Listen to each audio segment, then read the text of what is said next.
তো দেখো বৃষ্টি ভেজা দিনে আজকে আর ভাত খাবো না, ওই জন্য লুচিগুলো বেলে নিয়েছি। আর একটু বড় বড় সাইজেরই লুচি করেছি, একদম ছোলা বড়ার মতন। আর লুচিগুলো কত সুন্দর ফুলেছে দেখেছো। আর এবছর তো ভালোই বৃষ্টি পড়েছে, তো একদম না ভাত খেতে ইচ্ছা করছে না বৃষ্টির দিনে।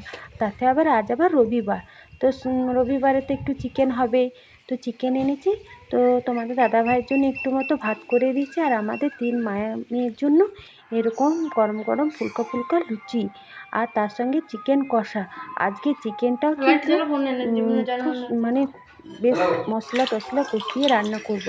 আর যখনই চিকেন করি আলুগুলোতে একটু লাল লাল করে তেলে ভেজে নিই।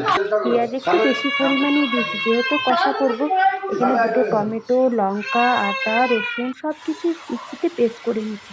আমি কিন্তু যখনই চিকেন রান্না করি তখনই কিন্তু যেভাবে চিকেন রান্না করি, তোমরাও কিন্তু এভাবে একদিন চিকেন রান্না করে দেখবে, দুর্দান্ত স্বাদ হয়। আর চিকেনের কালারটা দেখো আজকে কত সুন্দর এসছে।